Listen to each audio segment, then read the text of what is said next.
This is the Synthetic Signal Report for Thursday, May 14th, 2026, in the morning. Today, we analyze a critical out-of-bounds write vulnerability in the macOS ping utility, a new GPU-native execution framework for Ethereum, and the release of Nibble, an LLVM frontend built with minimal dependencies. We also cover REGENXBio's successful clinical trial for Duchenne muscular dystrophy, and the ongoing research into reducing microplastic false positives in laboratory settings. Security researchers have identified a deterministic out-of-bounds write vulnerability in the macOS ping utility. The issue is located within the ping utility's handling of the sweep max parameter. When a user executes the command with specifically crafted inputs, the system fails to perform necessary bounds checking.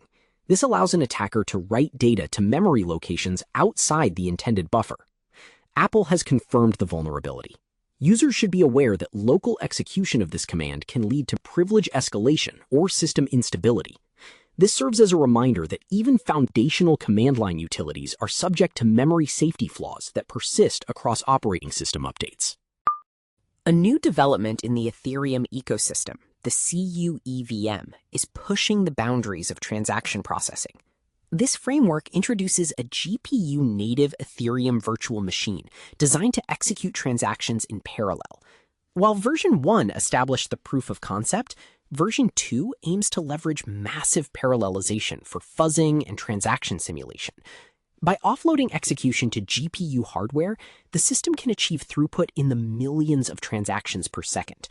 This is particularly relevant for developers building Layer 2 networks who require high concurrency control. The project demonstrates a fundamental shift, moving Ethereum execution from a sequential, single-threaded model to a hardware-accelerated, massive parallel environment.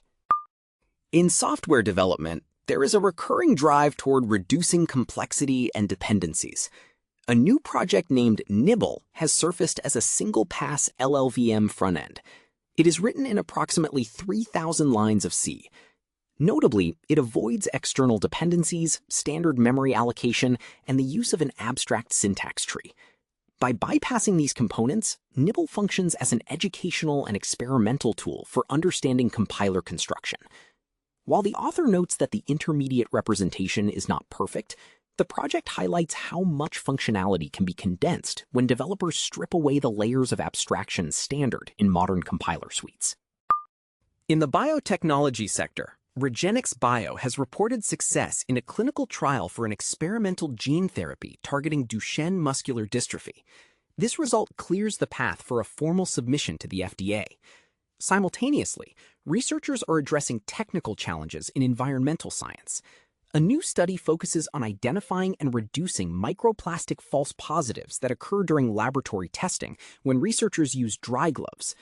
The findings suggest that contact between gloves and equipment can deposit synthetic fibers, complicating the accuracy of microplastic detection.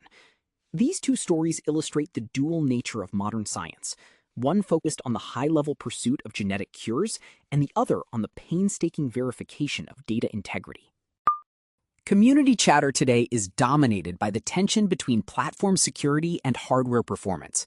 First, the discovery of the ping utility flaw has triggered discussions in the NetSec community about the state of legacy code on macOS and the necessity of improved memory safety protocols in core system binaries. Second, the discourse around the CuEVM project reflects a growing interest in leveraging specialized hardware like GPU clusters to overcome the inherent throughput bottlenecks of traditional blockchain virtual machines. Third, the release of Nibble has sparked a debate among systems engineers regarding the bloat in modern toolchains, with many expressing support for projects that prove complex tasks can be achieved with minimal, dependency-free C code. Finally, regarding emerging tools, we highlight Claude Code Design AI, a new agentic tool trending on GitHub. It allows for the conversion of screenshots into React components and Tailwind CSS. It is designed to act as an automated UI/UX architect, integrating ShadCN UI components directly into the development workflow. This tool is emblematic of the trend toward using agents to bridge the gap between design concepts and front-end production code.